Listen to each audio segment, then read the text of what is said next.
Hello નમસ્કાર વિદ્યાર્થી મિત્રો, વૈદ ડિજિટલ એજ્યુકેશનમાં આપનું હાર્દિક સ્વાગત છે।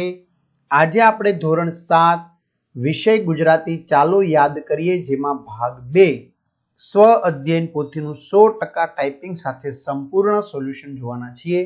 તો ખાસ વિદ્યાર્થી મિત્રો, ચેનલમાં નવા હોય તો ચેનલ સબસ્ક્રાઇબ કરી બાજુમાં બેલ આઇકનને પ્રેસ કરો, જેથી તમને અવનવા વિડીયોની માહિતી નોટિફિકેશન મળી શકે। વિડીયો લાઈક કરો, તમારા મિત્રો દોસ્તોને શેર કરો। તો આપણે હવે પેજ નંબર 9 ઉપર આવ્યા છીએ। આગળના ભાગ 1 ની અંદર આપણે 1 થી 8 પેજનો અભ્યાસ કરી ચૂક્યા છીએ, બરાબર। તો ચાલો આપણે સરસ મજાનું જોઈએ। મહાવરો 1, આપેલા શબ્દોના અર્થ શબ્દકોશમાંથી મેળવી શબ્દકોશના ક્રમમાં ગોઠવો। ભાર્યા, હસ્ત, સખ્ય, નિશિત, વિહગ, પ્રજ્ઞા અને કાનન। તો એના શબ્દોના જવાબ આપેલા છે મિત્રો। ભાર્યા એટલે પત્ની, વિહગ એટલે પક્ષી, હસ્ત એટલે હાથ, પ્રજ્ઞા એટલે બુદ્ધિ, સખ્ય એટલે મિત્ર, કાનન એટલે બગીચો, નિશ્ચિત એટલે મધ્યરાત। શબ્દકોશના ક્રમ મુજબ પક્ષી, પત્ની, બગીચો, બુદ્ધિ, મધ્યરાત, મિત્ર અને હાથ, આવી રીતે આપણે અર્થના છે એને ક્રમમાં ગોઠવવાના છે, બરાબર। ત્યાર પછી આપણે પ્રશ્ન 2 જોઈએ। એ પહેલા તમારે ધોરણ 7 ના તમામ વિષયના એટલે કે દરેક વિષયના વિડીયો લેક્ચર તમારે જોતા હોય તો દરેક વિષયના વિડીયો લેક્ચર તમને ફ્રીમાં મળવાના છે। ક્યાંથી મળશે સર? હા, એ હું તમને જણાવી દઉં। તો ભાઈ આપણી વૈદ ડિજિટલ એજ્યુકેશન નામની એપ્લિકેશનમાંથી તમને મળવાના છે। 3 થી 12 ધોરણના સ્વાધ્યાય, અભ્યાસ, પરીક્ષા માટે ઉપયોગી પેપરો, અસાઇનમેન્ટ, પ્રથમ પરીક્ષાના, વાર્ષિક પરીક્ષાના સ્વઅધ્યયન પોથી, પ્રોજેક્ટ પ્રવૃત્તિ। તો ગૂગલ પ્લે સ્ટોર ઉપર જઈને ગેમ ડાઉનલોડ કરો, ત્યાં જઈને વૈદ ડિજિટલ એજ્યુકેશન નામની એપ્લિકેશન ડાઉનલોડ કરો। ન ખ્યાલ આવે તો ભણેલ ગણેલ વ્યક્તિની મદદ લો। ઓપન કરશો, પેજ ખુલે, એમાં તમારા પોતાના મોબાઈલ નંબર નાખો, સેન્ડ ઓટીપી કરો, 4 આંકડાનો ઓટીપી નાખશો એટલે પેડ કોર્સમાં તમામ પેડ પ્લાન, એક્ઝામ પેપરમાં પેપરો, 3 થી 12 માં 3 થી 12 ધોરણના વિડીયો, તમારું ધોરણ તમારે પસંદ કરવાનું અને વિષય પ્રમાણે સ્વઅધ્યયન પોથી, પ્રોજેક્ટ પ્રવૃત્તિના પાઠવાય વિડીયો નિહાળી શકશો। ક્લિયર? ચાલો, મહાવરો 2, આપેલા શબ્દનો ઉપયોગ કરી વાક્ય બનાવો। ગિરિવર, હિંડોળો, વિજય, પ્રતિભા અને ગુલાલ। ચાલો, આ પીડીએફ કોઈ જોતી હોય તો પીડીએફ પણ મિત્ર એપ્લિકેશનમાંથી મળી જશે। શ્રી કૃષ્ણ ભગવાનને ગિરિવર પણ કહેવાય છે। સોનાની સાંકળે હિંડોળો બાંધ્યો છે। મહાભારતના યુદ્ધમાં પાંડવોનો વિજય થયો। ગાંધીજીની પ્રતિભા ખૂબ સારી હતી। હોળીમાં ગુલાલ ઉડે છે, બરાબર। ચાલો, ત્યાર પછી મહાવરો 3, આપેલા શબ્દનો ઉપયોગ કરીને એક ફકરો લખો અને શીર્ષક આપો, બરાબર। તો આ સરસ મજાની આપણે ખબર જ છે કે દિવાળીની વાત છે, તો આપણે લખવાનું છે શીર્ષક મારો પ્રિય તહેવાર દિવાળી। દિવાળી પ્રકાશનો તહેવાર મારા મનપસંદ તહેવાર તરીકે મારા હૃદયમાં વિશેષ સ્થાન ધરાવે છે। પુષ્કળ ઉત્સાહ અને ઉત્સાહ સાથે ઉજવવામાં આવે છે। તે ખુશખુશાલ આનંદથી ઘરો અને હૃદયોને પ્રકાશિત કરે છે। દિવાળી મને શા માટે આટલી પ્રિય છે તે અહીં છે। દિવાળીનું સૌથી મોહક પાસું રોશની છે। ઘરોને તેલના દીવા, મીણબત્તીઓ અને રંગબેરંગી રોશનીથી શણગારવામાં આવે છે। પ્રકાશનું આ ભવ્ય પ્રદર્શન અંધકાર પર પ્રકાશની જીત અને અનિષ્ટ પર સારાનું પ્રતીક છે। દીવાઓના ગરમ પ્રકાશથી ઝળહળતું ઘરનું દૃશ્ય મારા હૃદયને આનંદથી ભરી દે છે। દિવાળી એ પારિવારિક મેળાવડાનો સમય છે। આખું કુટુંબ ઉજવણી કરવા, ભેટોની આપલે કરવા અને સ્વાદિષ્ટ મીઠાઈઓ વહેંચવા માટે એક સાથે આવે છે। તે બોન્ડ્સને મજબૂત કરે છે અને અનફર્ગેટેબલ સ્મૃતિઓ બનાવે છે। દિવાળી દરમિયાન મીઠાઈઓ અને સ્વાદિષ્ટ વાનગીઓની ભાતે સ્વાદની કળીઓ માટે સાચી ટ્રીટ છે। લાડ્ડુથી માંડીને જલેબી સુધી મોંમાં પાણી આપતી ગુડીઝનો આનંદદાયક ફેલાવો છે, જે આ તહેવારને વધુ મધુર બનાવે છે। દિવાળી દરમિયાન રાત્રિનું આકાશ ચમકતા ફટાકડાના કેનવાસમાં પરિવર્તિત થાય છે। તે એક આકર્ષક ભવ્યતા છે જે ઉજવણીમાં જાદુનો સ્પર્શ કરે છે। દિવાળીનું ગહન આધ્યાત્મિક પાસું છે। લોકો ધન અને સમૃદ્ધિની દેવી લક્ષ્મીની પૂજા કરે છે। આ એક સમૃદ્ધ અને સુમેળભર્યા જીવન માટે પ્રતિબિંબ અને આશીર્વાદ મેળવવાનો સમય છે। દિવાળી એકતા, ક્ષમા અને હકારાત્મકતા ફેલાવવાનો સંદેશાઓ ધરાવે છે। તે આપણને અણગમો છોડી દેવા, અંધકાર પર પ્રકાશને સ્વીકારવા અને આપણા સંબંધોને નવીકરણ કરવાની યાદ અપાવે છે। નિષ્કર્ષમાં દિવાળી માત્ર તહેવાર નથી, તે જીવનની સુંદરતા અને સારાની જીતની ઉજવણી છે। તે લોકોને એક કરે છે, ખુશી, પ્રેમ અને સકારાત્મકતા ફેલાવે છે અને એકતા અને આનંદની કાયમિક છાપ છોડે છે। આ કારણે દિવાળી મારો પ્રિય તહેવાર છે, હંમેશા મારા હૃદયમાં વિશેષ સ્થાન ધરાવે છે। ત્યાર પછી વિદ્યાર્થી મિત્રો પ્રશ્ન નંબર 4 આવશે। ખાડો ખોદે તે પડે કહેવતને તમારા શબ્દોમાં સવિસ્તાર લખો અને પ્રશ્ન 5 જોઈ લઈએ। આપેલા ફકરામાં રેખાંકિત શબ્દોના સ્થાને એનો સમાન અર્થ ધરાવતો શબ્દ મૂકી ફરીથી ફકરો લખવાનો છે, જેમ કે ગગન, કૃષક, જળ, વરસાદ, અરણ્ય, ગેલ, મેહુલો અને વિહંગ. બરાબર. તો ચાલો 4 અને 5 બંનેના જવાબ આપણે જોઈ લઈએ. ખાડો ખોદે તે પડે, અર્થાત જે વ્યક્તિ ખરાબ કર્મ કરે છે તેને તેનું ફળ પણ ખરાબ જ મળે છે. આપણે કોઈને નુકસાન પહોંચાડીએ તો કોઈને કોઈ રીતે આપણને નુકસાન થાય છે. મહાવરો 5. આજે આકાશમાં કાળા ગગન એટલે આકાશમાં કાળા વાદળા ડિબાંગ થયા છે. બધા લોકો કહે છે કે વરસાદ આજે મન મૂકીને વરસશે. વિહગ એટલે પક્ષી તો તાનમાં આવી ગયા. વાતાવરણ જોઈને ખેડૂત કૃષકની ખુશીનો તો પાર જ નથી રહ્યો. ધોરીડા બળદ ને પણ શણગાર્યા છે. થોડી જ વારમાં જ્યાં જળ એટલે કે પાણી ત્યાં સ્થળ અને સ્થળ ત્યાં જળ જેવી સ્થિતિ થશે એવું બધા માનતા હતા, પણ એવું થયું નહીં. આ વર્ષાથી જીવ જંતુ જ નહીં પણ જંગલ ને અરણ્યને પણ જીવનદાન મળે છે. આગળ હવે આપણે આવશે મહાવરો 6. ખોટો શબ્દ ચેકી નાખી વાક્ય ફરતી લખો. તરસ લાગતા જ મૈત્રીએ પાણી પીધું. આજે દિન દુખિયાની મદદ માટે ઘણી સંસ્થાઓ આગળ આવે છે. તેનામાં સાચું બોલવાનો ગુણ હતો. માતાએ ચિંટુને ખૂબ વારી પણ માને તો ને. હરી તારા નામ છે 1000 કયા નામે લખવી કંકોત્રી. મહાવરો 7. નીચેના શબ્દોનું વર્ગીકરણ કરો. સ્ત્રીલિંગ સાડી, ચમચી, દિવાલ. પુલ્લિંગ બાગ, મોર, રસ્તો. નપુંસકલિંગ મંદિર, પુસ્તક, વ્યક્તિ અને આત્મા.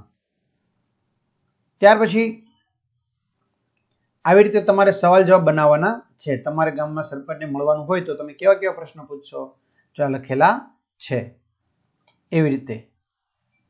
મહાવરો 1. તમારા મિત્ર વિશે બોલો. ચાલો. મારા મિત્રનું નામ સુરેશ છે. તે મને દરેક કાર્યમાં મદદ કરે છે. અમે બંને રોજ સાથે જ શાળાએ જઈએ છીએ. જે દિવસે અશોક શાળાએ ન આવે તે દિવસે મારા મનમાં અઢળક પ્રશ્નો થાય છે અને શાળાથી છૂટ્યા પછી હું જ્યારે એમને મળું ત્યારે જ મારું મન શાંત થાય છે. તમારે તે તમારા મિત્રનું નામ લખી શકો છો. મહાવરો 2. તમારે કોઈ કવિને મળવાનું હોય તો તમે કેવા પ્રશ્નો પૂછો? પ્રશ્ન બનાવો. પ્રશ્ન 3. તમે કોઈ કારીગરને વસ્તુ બનાવતા જોયા હશે. એ વસ્તુ કેવી રીતે બનાવે છે તે લખો. બરાબર. તો આપણે બંને પ્રશ્નો લઈ લઈએ. કવિને તમે કેવી રચના કરો છો? તમને કવિ બનવાની પ્રેરણા ક્યાંથી મળી? તમે કેટલા કાવ્યો લખ્યા છે? કવિ બનવા શું કરવું પડે? ચલો. કોઈ કારીગરને જુઓ તો હા, મેં કુંભારને માટીમાંથી માટલું બનાવતા જોયું છે. સૌપ્રથમ માટી લાવે છે અને પલાળે છે.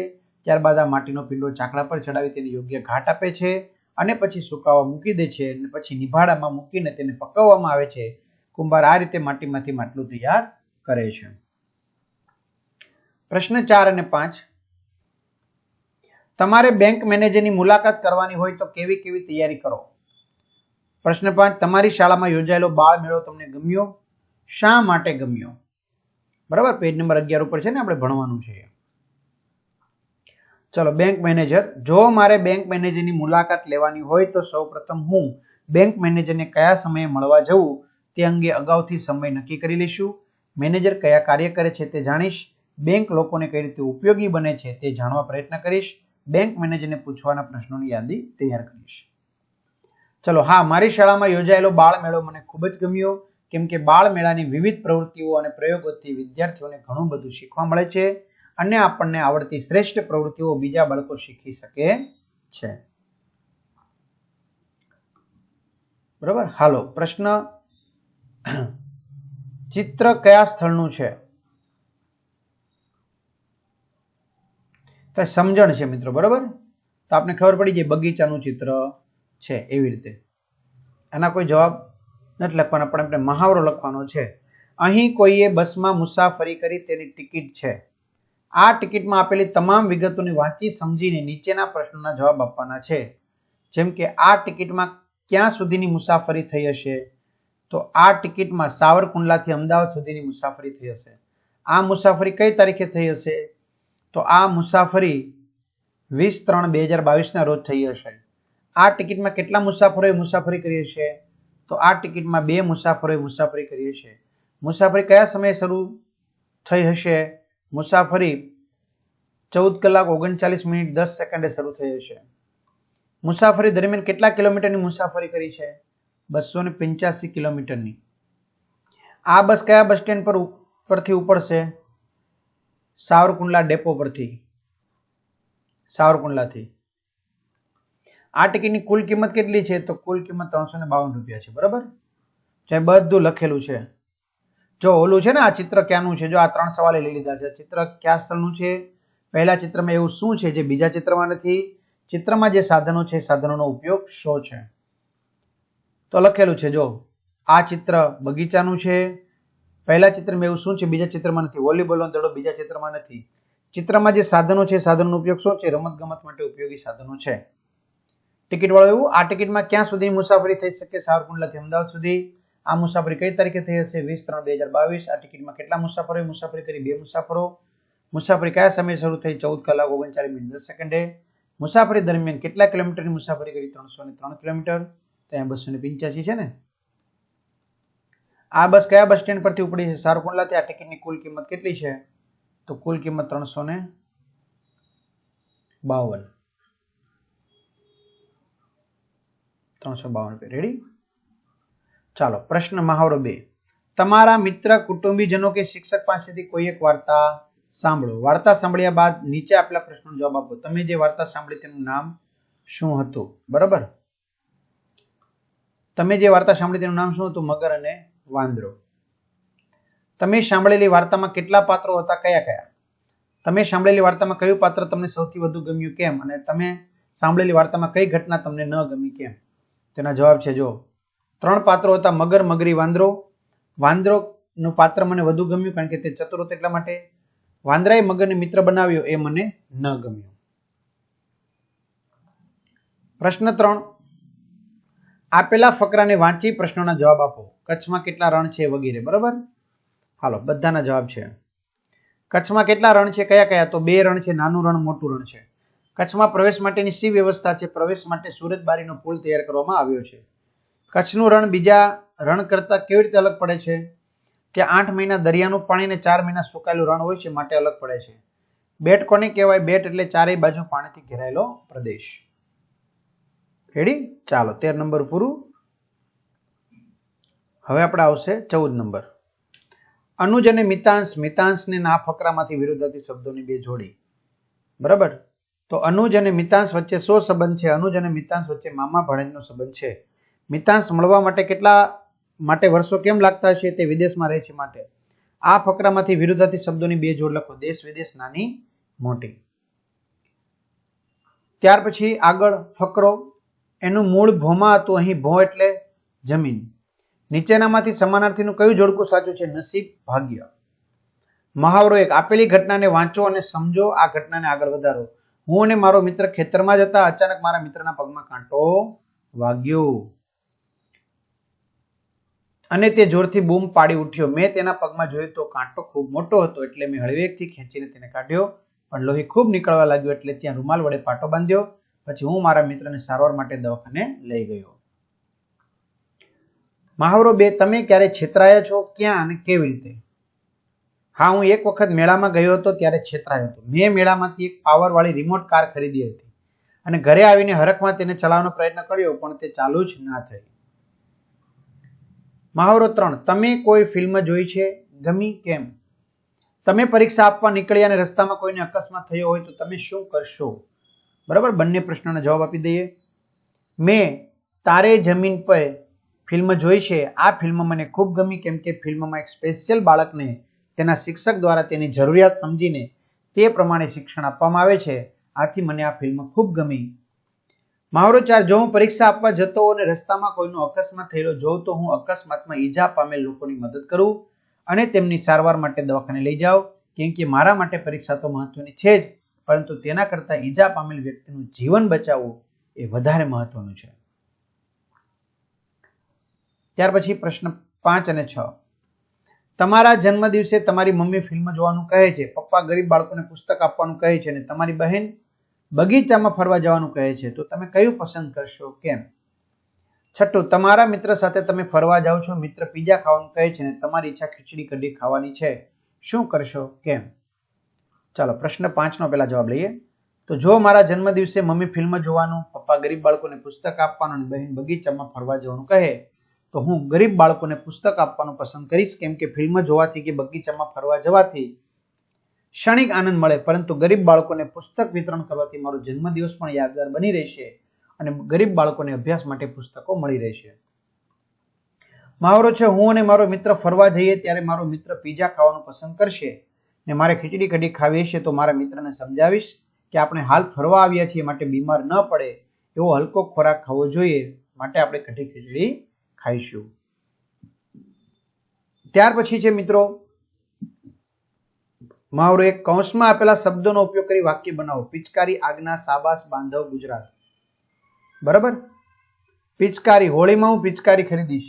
આજ્ઞા, આપણે આપણી માતા પિતાની આજ્ઞા પાળવી જોઈએ. શાબાશ, મારો પહેલો નંબર આવતા પપ્પા બોલ્યા શાબાશ બેટા. બાંધવ હોય અબોલડા તોય પોતાની બાય. ગુજરાત, ગુજરાત ભારતની પશ્ચિમ દિશાએ આવેલું છે. પ્રશ્ન 2, તમે ફટાકડા ખરીદવા ગયા હોય તો વેપારી સાથે શું વાતચીત કરશો એ લખો. ત્રીજું, પ્રવાસ શબ્દનો ઉપયોગ કરીને 7 લીટીનો એક ફકરો લખો. બરાબર. તો હું ફટાકડા ખરીદવા ગઈ હોય તો હું વેપારી સાથે નીચે મુજબ વાતચીત કરીશ. મારે ફટાકડા ખરીદવા છે, 2 ફૂલઝડીના પેકેટ આપો અને 2 રોકેટ અને ભમરડીના પેકેટ આપો. તમારી પાસે નવા બીજા કોઈ ફટાકડા છે? તમે ફટાકડાની ખરીદી પર ડિસ્કાઉન્ટ આપો છો કે નહીં? તમારી પાસે લક્ષ્મી બોમ્બ છે? જેવી વાતચીત કરીશું. પ્રવાસ, પ્રવાસ નામ સાંભળતા જ મજા આવી જાય છે. પ્રવાસમાં જવું કોને ન ગમે? મને તો પ્રવાસ કરવો ખૂબ જ ગમે છે. ગયા વર્ષે મેં સોમનાથના પ્રવાસે ગયા હતા. પ્રવાસની મજા અલગ જ હોય છે. મને અને મારા મિત્રોને પ્રવાસ શબ્દ સાંભળતા જ મનમાં નવી જગ્યાના ચિત્રો રમવા લાગે છે. પ્રવાસ એ જીવનનો એક ભાગ છે. પ્રશ્ન 4, કૌંસમાં આપેલા શબ્દનો ઉપયોગ કરી ખાલી જગ્યા પૂરો. કાશી નગરીમાં એક મોચી રહેતો હતો. તે બહુ પ્રમાણિક હતો. સંતોષી પણ એટલો જ. એકવાર સાધુ આવીને મોચીને પૂછવા લાગ્યા, મોચી ભગત, મારા પગના પગરખાનું શું પડે? મહાવરો 5, તમારી શાળામાં યોજાયેલ ધૂળેટીનો પ્રસંગ વિશે લખો. છઠ્ઠું, ધૂળેટીની ઉજવણીમાં તમારી યાદગાર ઘટના કઈ હતી તે લખો. તો મારી શાળામાં ધૂળેટી ખૂબ જ ધામધૂમથી ઉજવવામાં આવે છે. આ વર્ષે અમે નક્કી કરેલું જ કે પાણીનો ખૂબ જ ઓછો બગાડ કરીશું, એટલે અમે રંગોથી જ ધૂળેટી રમ્યા હતા. રંગ પણ પાકા ન વાપરતા અબીલ, ગુલાલ અને ફૂલોથી ધૂળેટી રમ્યા હતા. મને દર વર્ષ કરતા આ વર્ષે ધૂળેટી રમવાની ખૂબ જ મજા આવી હતી. ધૂળેટીની ઉજવણીમાં એકવાર હું નાનો હતો ત્યારે સવારે ઘરે હું પથારીમાં સૂતો હતો ત્યારે મારા મિત્રો મારા ઘરે આવ્યા અને મને ઊંઘમાં જ કલર લગાવી જતા રહ્યા. જ્યારે ઉઠીને બ્રશ કરી અરીસામાં જોવા લાગ્યો ત્યારે મને એ કલરની ખબર પડી છે. બરાબર. આ મારી યાદગાર ઘટના છે. ત્યાર પછી વિદ્યાર્થી મિત્રો હવે આપણે પેજ નંબર 18 ઉપર આવશું. બરાબર, જેની ચર્ચા આપણે નેક્સ્ટ ટાઈમ કરીશું. તો અહીંયા સુધી રાખીએ. તો ખાસ વિદ્યાર્થી મિત્રો, આ સોલ્યુશન તમને ગમ્યું હોય તો ચોક્કસથી લાઈક કરી દેજો, કમેન્ટ કરી દેજો અને તમારા મિત્રો દોસ્તોને જાણ કરજો. ચેનલમાં નવા છે એને સબસ્ક્રાઇબ કરજો. આપણે આવી રીતે તમને સપોર્ટ કરતા રહીશું તો તમે પણ અમને થોડોક સપોર્ટ કરતા રહેશો. એની સાથે અસ્તુ, જય હિન્દ, જય ભારત. અને બાકીનું છે આપણે નેક્સ્ટ ભાગમાં જોઈશું. અસ્તુ.